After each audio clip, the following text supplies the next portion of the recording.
Bismillah, alhamdulillah, salatu wassalamu ala rasulillah wa ala alihi wa sahbihi wa man tabi'ahu bi ihsan ila yaumil qiyamah, amma ba'd.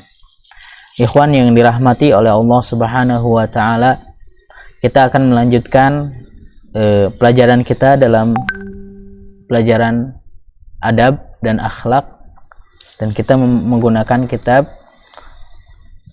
Bulughul Maram, syarah Bulughul Maram Tuhfatul Kiram. Dan kita telah sampai hadis ke-8 dalam Kitabul Jami' Babul Adab.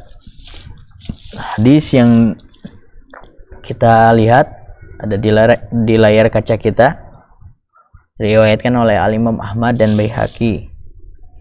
Kita baca.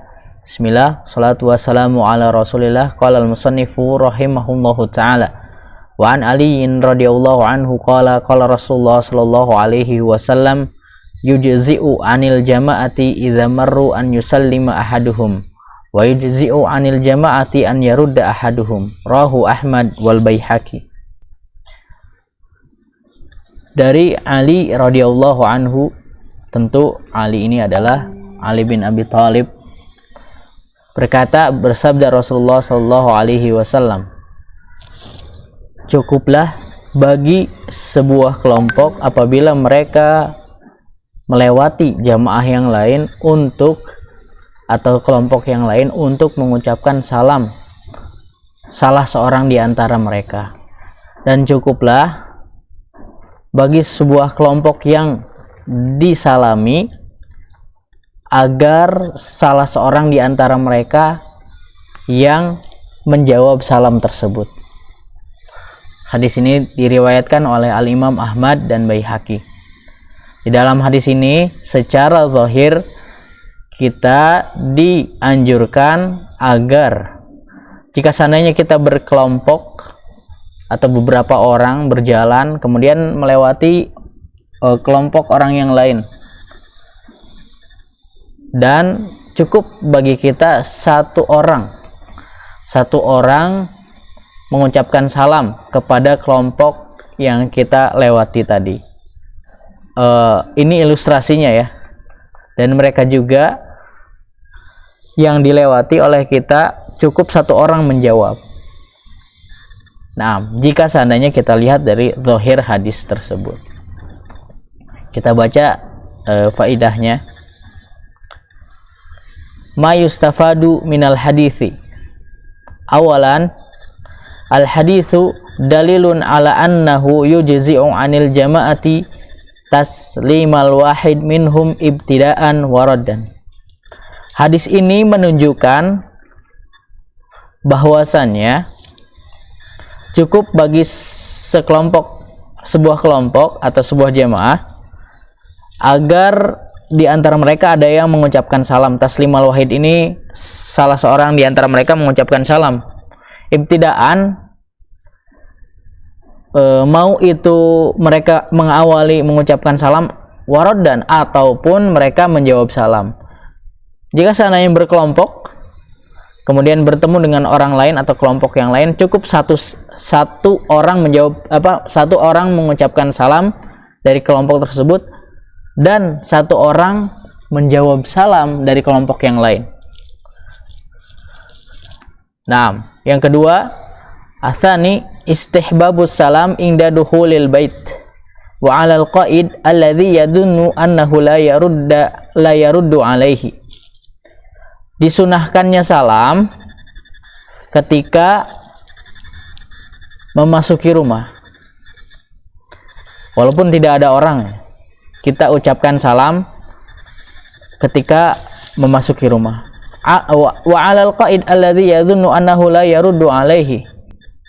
Dan kita juga disunahkan salam kepada orang yang sedang berdiam diri, yang dia mengira, dia itu berpikir bahwasannya dia tidak wajib menjawab salam.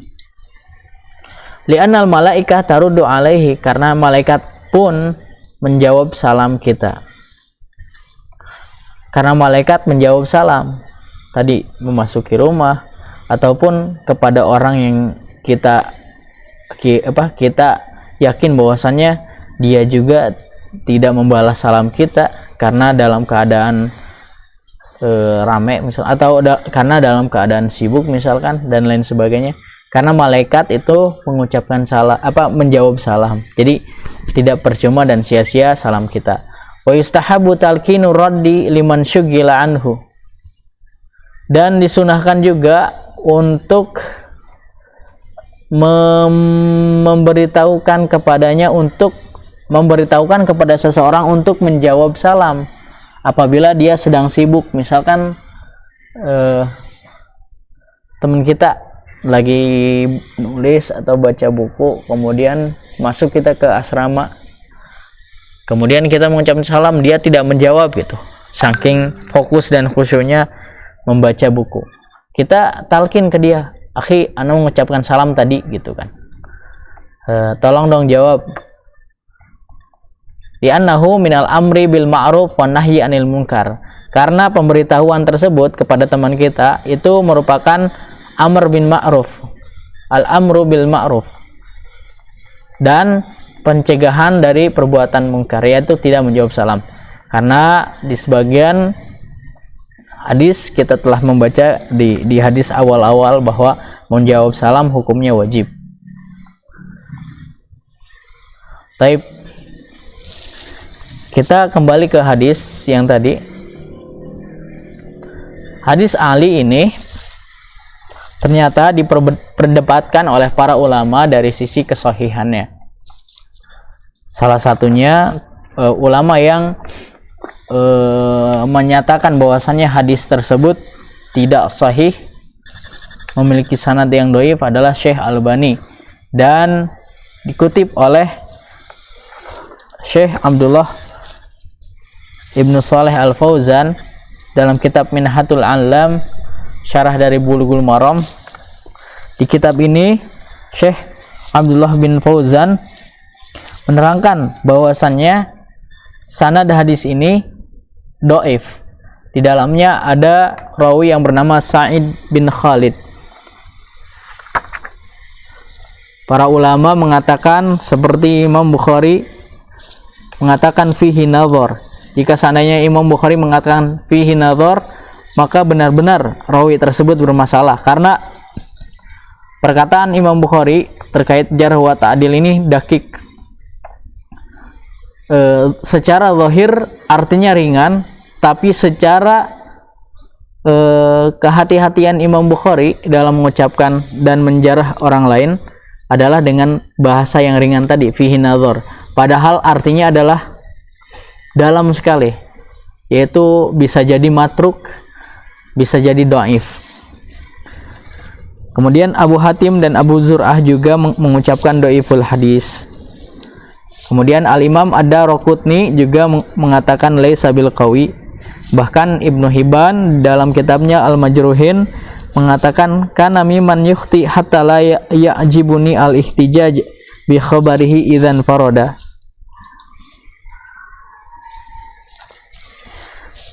Orang ini, Sa'id bin Khalid ini sering berbuat salah dalam meriwayatkan, ya, sehingga aku tidak berhujah dengan hadis-hadisnya ketika dia meriwayatkan dengan bersendiri. Dan seterusnya dibawakan oleh Syekh Abdullah Ibnu Shalih Al-Fauzan perkataan-perkataan ulama terkait dengan rawi Sa'id bin Khalid. Dan Syekh Albani pun mentakhrij hadis ini dan membawakan 3 turuk berbeda untuk menguatkannya, tapi semua turuk untuk menguatkan hadis ini bermasalah. Maka di akhir pembahasan, Syekh Abdullah bin Shalih Al-Fauzan ini membawakan perkataan Syekh Albani dalam kitabnya Irwaul Ghalil. Wal hadis lahu syawahid kulluha dhaifah. Hadis ini juga mempunyai syawahid atau pembantu, ya, riwayat pembantu, tapi semuanya dhaif. dzakaraha al-Albani, yang disebutkan oleh Syekh Albani.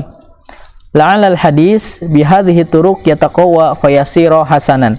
Ketika Syekh Albani sudah sudah membawakan pembela atau pembantu hadis-hadis syawahid namanya, dengan turuk yang berbeda dari hadis yang ini, beliau mengatakan semoga saja hadis ini bisa jadi hasan dengan dibantu oleh turuk-turuk yang berbeda ini. Bal hadza huwa dzahir, tetapi kenyataannya tidak. Tetapi kenyataannya ini, yaitu ad-dhaif. Karena semua turuk yang dibawakan oleh Syekh Albani itu bermasalah. Waladhi yadhhar anna hadis al-bab dhaifun la yuhtaju bihi. Faqad tafarrada bihi Sa'id bin Khalid al-Khuzai ala anna Ibn Abdul Bar qad zakara illatan saniyatan wa hiya anna Abdullah ibn al-Fadl lam yasma min Ubaidillah ibn Abi Rafi bainahuma al-A'raj fi ghairi ma hadis. Ini terkait dengan hadis ini, maka kita tawakuf dari pengamalannya, karena dalam bab menjawab salam oleh satu orang dan mengucapkan salam oleh satu orang ketika mereka berjamaah, ketika mereka berkelompok, ini menggunakan hadis ini secara khusus oleh Ibnu Hajar al-Asqalani dibawakan. Tapi kenyataannya hadis tersebut dhaif dan tidak bisa kita amalkan. Maka saya pribadi mengambil pendapatnya Syekh Abdullah Ibnu Shalih Al-Fauzan dalam kitabnya Minhatul Alam, bahwasannya beliau berkata wal afdal fil ibtida an yusallimal jami'.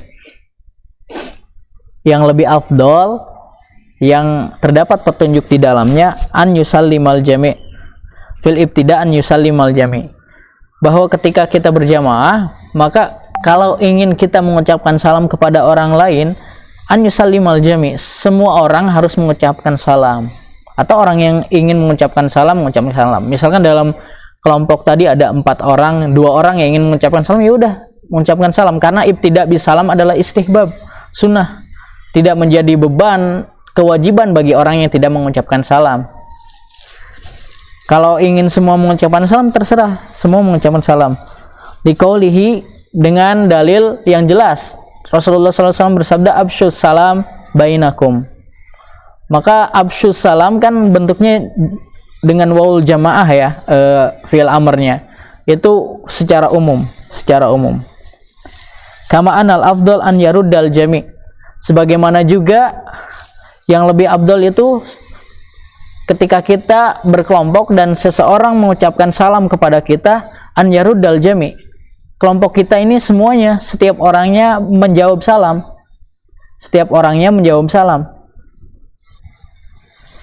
Nah, bahkan Syekh sendiri membawakan Syekh sendiri menjelaskan bahwasannya Al-Imam At-Tahawi, pengarang matan akidah Tahawi ya, seorang ulama Sunni, yamilu ila hadzal ra'yi, yaitu beliau condong kepada pendapat yang tidak boleh diamalkan hadis tersebut. Wa yaru annahu lam yasih fi hadzal bab syai'un yu'tamadu alaihi, dan beliau juga berpendapat bahwasannya di dalam bab ini, tidak di dalam hadis ini dan di dalam bab ini secara khusus tadi bab yang satu orang salam dari kelompok atau satu orang menjawab dari kelompok, dalam bab ini tidak ada dalil yang bisa dipakai untuk bersandar. Wa hadza jaidun fi nadhari, kata Syekh, dan ini adalah pendapat yang bagus menurut pandanganku. Fa inal hadis dhaif, karena hadis yang dibawakan di dalam kitab Bulughul Maram ini adalah dhaif, layak wa ala isqati hukmin syar'in sabitin bil ahadis as-sahihah. Dan hadis dhaif tadi tidak bisa menjadi sesuatu yang kuat untuk menjatuhkan hukum syar'i yang telah tetap dengan hadis-hadis yang sahih. Apa hukum syar'i yang telah tetap terkait dengan hal salam tadi? Wa huwa wujubur raddis salam, yaitu wajibnya menjawab salam. Bahkan kata Syekh di sini, fayabqa fardu ainin ala kulli wahidin minal jamaah hatta yasbut ad-dalil an-nakil lahu an zalika. Bahkan menjawab salam ini adalah sesuatu hal yang fardu ainin ala kulli wahidin. Menjawab salam itu wajib fardu ainin. Ketika seseorang atau sebuah kelompok mengucapkan salam kepada kelompok kedua, maka kelompok kedua ini setiap orangnya fardu ain ala wujubi salam, ala raddi salam. Fardu ain bagi mereka untuk menjawab salam, setiap orangnya. Dan ini yang telah tetap. Sampai ada dalil yang mengatakan, ada dalil yang sahih selain hadis ini yang mengatakan bolehnya satu orang menjawab salam dari sekelompok. Nah, dan inilah pendapat yang saya pilih secara pribadi. Silakan antum cari-cari pendapat ulama yang lain dan kita berdiskusi dengan hal ini. Karena dalam bab ini masalahnya ada dalam kedoifan hadis yang dibawakan oleh Ibnu Hajar dalam Kitabul Jami ini, dan dan syawahid-syawahid yang lain juga yang memiliki ilat tersendiri untuk dikatakan bahwasannya hadis tersebut dhaif. Antum bisa cek dalam kitab Irwaul Ghalil jilid 3 halaman 242. Taib, untuk pertemuan kali ini itu yang bisa saya sampaikan. Wabillahi taufiq wal hidayah. Assalamualaikum warahmatullahi wabarakatuh.